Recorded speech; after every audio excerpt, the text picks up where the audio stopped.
Doctors of Reddit, what is the weirdest thing a patient wouldn't admit? Had a patient refuse to admit he swallowed a pen, even though an x-ray showed the pen in his small bowel and we took the pen out during an emergency surgery. That's not mine. I'm holding it for a friend. Quote, I can literally smell the smoke on your clothes and breath. See the nicotine stains on your fingers. And you're trying to tell me you quit smoking 10 years ago? During my pet's rotation, parents would often say, I don't smoke in front of the kids, but when your kid's hair smells like smoke. Edit 1. If you go near to listen to a kid's heartbeat, look in their ear, or literally go near a kid as a doctor, you're close enough to smell them, monsieur. Edit 2. If you smoke anywhere in the home, even if in another room while they are in another room, you are still potentially exposing your kids to secondhand smoke. This increases their risk for diseases such as asthma. Edit 3. As Dr. House says, everyone lies. So I take everything any patient parent tells me with a grain of salt. In front of, duh. If they smoked in front, the kid's face would smell like smoke. The fact that it's their hair proves that the smoking is happening behind the kids. Also, I had a girlfriend in high school whose parents smoked in the house. They never did it in front of me, but the house was so coated with nicotine and there'd be that haze in the air if you came home and caught them snuffing their butts out that you couldn't spend more than a few minutes there without your hair and clothes reeking of it. Every time I visited, I left feeling nauseated from the house itself and smelling like I had rolled around in that ashtray. It's totally plausible that they're not smoking in front of the kids, that shit just lingers. MVet student. Many clients like to say, I don't overfeed my dog, cat. That's just their normal size. When their pet looks like a watermelon. Once had a woman come in for a possible yeast infection. On exam she had a glass bottle stuck in her vaginal filled with urine. Totally wouldn't admit it was hers or explain how it got there even after we removed it. Just kept saying, I think this is all a joke and you put it up there. Yeah, she was totally trying to cheat a drug test. Definitely. The bottle had an overly complicated apparatus which allowed her to discreetly trigger the urine to come out, which made it all the more weird. She pretended we hadn't just pulled CIA tech out of her cooch. Greater than pulled CIA tech out of her cooch. Thanks. When I want to really piss off my wife, I call it a cooter. When she was pregnant, she'd put a hand towel on the edge of our tub to sit on and help her turn around into the tub. I called it her cooter scooter. Not a doctor yet, but was volunteering in the emerg ward, and a woman came in with her pregnant daughter. Not only did she refuse to believe her daughter was pregnant, but was feeding her laxatives to deal with the extra weight. It was pretty horrible stuff. How do you guys stay sane when dealing with stuff like this? Dark humor. From what I've heard, I was pretty shaken after a car accident burn victim. So my fucking boss ordered barbecue pizza for the floor. When was their last meal? They think they can fool their PET scan. End up losing money, time and over-irradiated. I feel your frustration to my soul. Sir, have you eaten this morning? Nope, not since before midnight. Meanwhile, I'm looking at a sliver of contracted gallbladder. Are you sure? Because I would hate for this test to come back incorrect and you end up meeting with a surgeon when you don't need to. I might have had a couple of waffles and eggs. I'm a gastroenterologist. I do upper endoscopies all the time. Somehow, there are people out there who think they can get away lying about whether they've eaten since midnight, before a procedure that will literally stick a camera into their stomach. Now, some people have gastroparesis and old food residue will be present in the stomach. But I've literally seen fresh, chewed but identifiable bacon and eggs hanging out in the stomach. In addition to probably making it a lot harder to diagnose whatever we were doing the endoscopy for. It's also a huge risk for aspiration events, which can be lethal. Had an elderly lady from a nursing home come in super altered.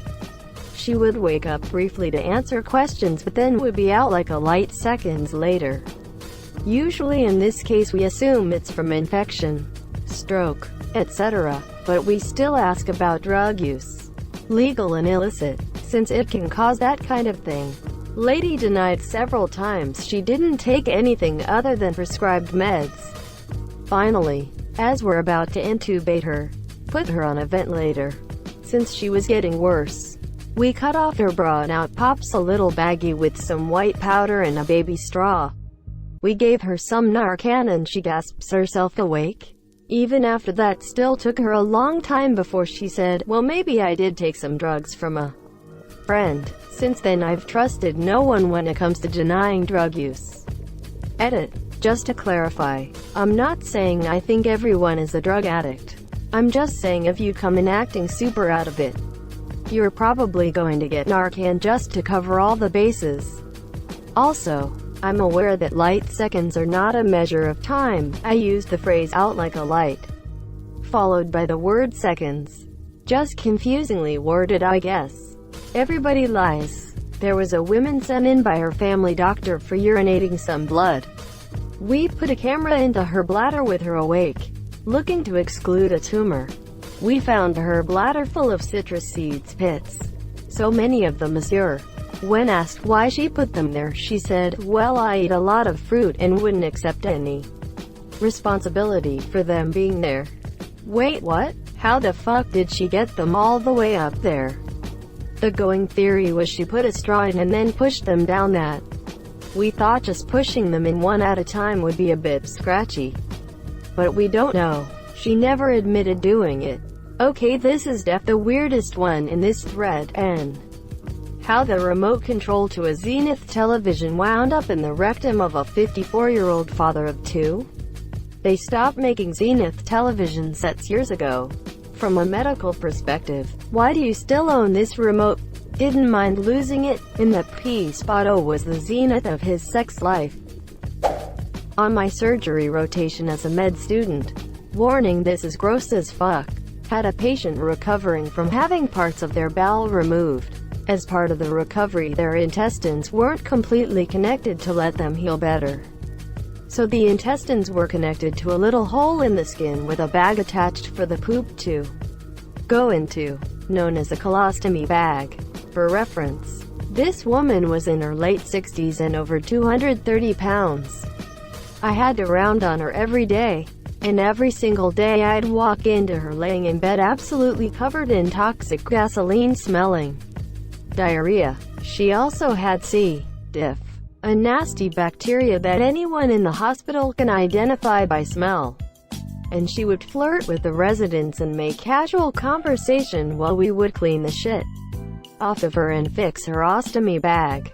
One day we walked up to the room and the chief resident walked in the room, immediately walked back out and closed the door behind him. Monsieur looked up to all of us following him and went, she's fingering herself covered in shit. I really wish I was making this up. So yay, she never admitted it, but obviously she was fucking tearing at all the tape covering her ostomy all night until she broke the seal and could get herself covered in shit again to get attention from the doctors. Edit. I'll answer some questions here.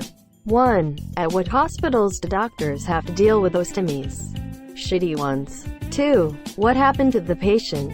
No idea. After having her for around 2 weeks, my rotation ended and I was relieved of my duty. 3. I can't think of any more poop puns. 4. I did not witness the fingering, but I believe the exact term that was used was fucking flicking her bean. 5. She was not mentally disabled in any way and was completely alert and oriented. She wanted attention from the doctors. One resident in particular was her favorite, and figured out how to get it. 6. Why didn't the nurses deal with it? I have no idea. I was a brand new third-year student on my first rotation and just figured that's the way things were.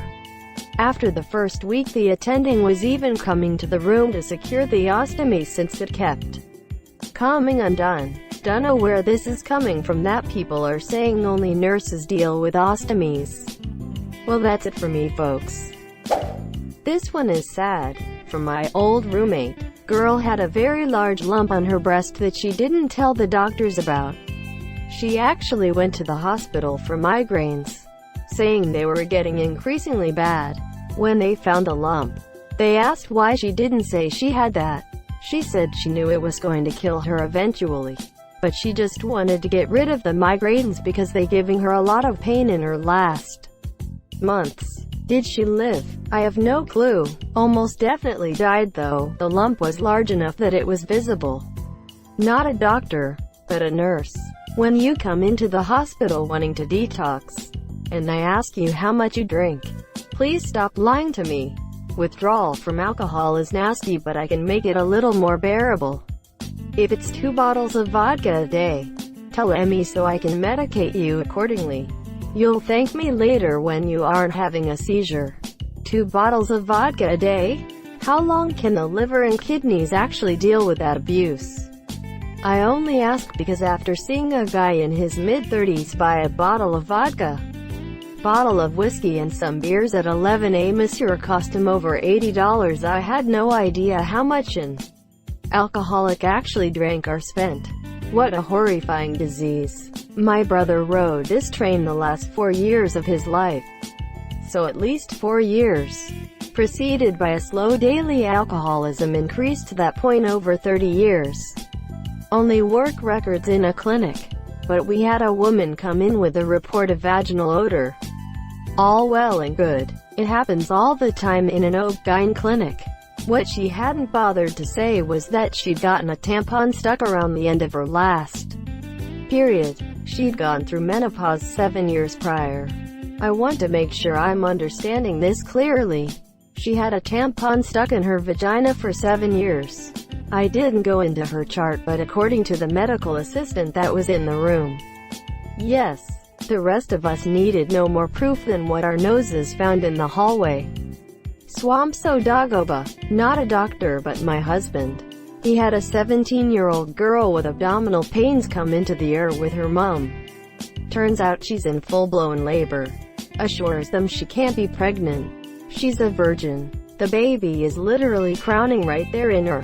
No maternity ward in their hospital, and she was in advanced labor when she arrived. And she still insists she's a virgin. Edit. Poor wording. My husband was the doctor, not the 17-year-old girl.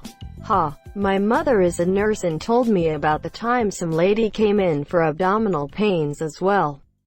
Yep. She was pregnant and gave birth, and as soon as the baby was out she screamed, "It's not mine."